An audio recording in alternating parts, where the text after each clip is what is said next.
असुरों के राजा बलि की चर्चा पुराणों में बहुत बार मिलती है। वह अपार शक्तियों का स्वामी था, लेकिन एक धर्मात्मा भी था। दान पुण्य करने में वह कभी पीछे नहीं रहता था। उसकी सबसे बड़ी खामी ये थी कि उसे अपनी शक्तियों पर बहुत घमंड था और वह खुद को ईश्वर के बराबर मानता था।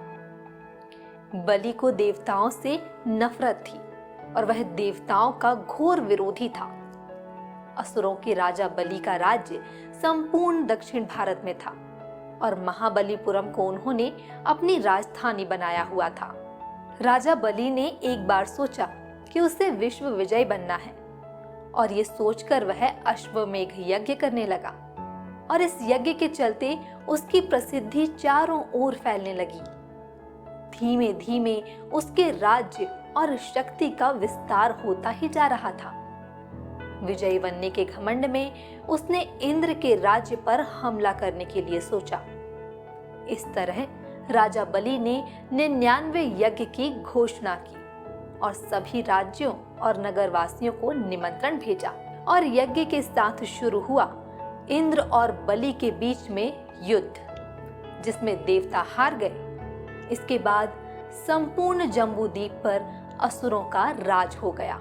सभी देवता बार बार राजा बलि को नष्ट करने में असमर्थ हो रहे थे और क्योंकि देवता सब कुछ हार चुके थे, उनके पास कुछ भी नहीं था।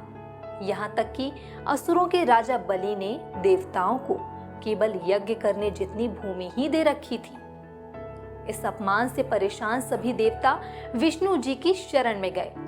देवताओं की पूरी बात सुन भगवान विष्णु ने कहा कि बलि भी उनका भक्त है, फिर भी वह देवताओं की सहायता के लिए कोई युक्ति सोचेंगे।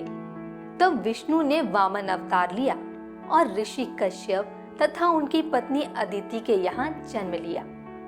कुछ समय बाद एक दिन जब बलि यज्ञ की योजना बना रहा था, तब भगवान विष्णु ब्राह्मण वेश में वहां दान लेने पहुंच गए। उन्हें देखते ही शुक्राचार्य उन्हें पहचान गए। शुक्र ने उन्हें देखते ही बलि से कहा कि वे विष्णु हैं, मुझसे पूछे बिना कोई भी वस्तु उन्हें दान मत करना। लेकिन बलि ने शुक्राचार्य की बात नहीं सुनी और वामन को दान मांगने पर उनको 3 पग भूमि दान में देने का प्रण लिया।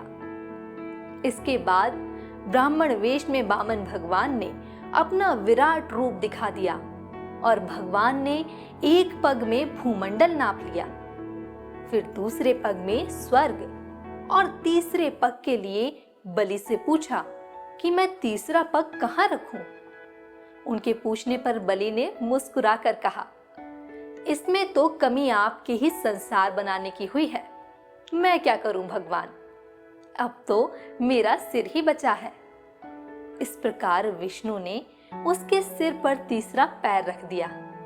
उसकी भक्ति और श्रद्धा से प्रसन्न होकर विष्णु ने उसे पाताल में कलयुग के अंत तक राजा बनने के रहने के लिए वरदान दिया।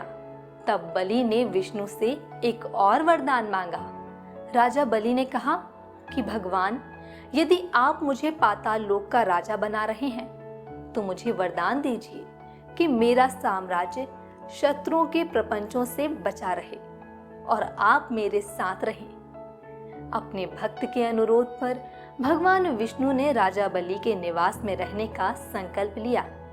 इसके बाद पातालपुरी में राजा बलि के राज्य में 8 प्रहर भगवान विष्णु सशरीर उपस्थित रह उनकी रक्षा करने लगे और इस तरह बलि निश्चिंत होकर सोता था और संपूर्ण पातालपुरी में शुक्राचार्य के साथ रहकर एक नए धर्म राज्य की व्यवस्था संचालित करने लगा।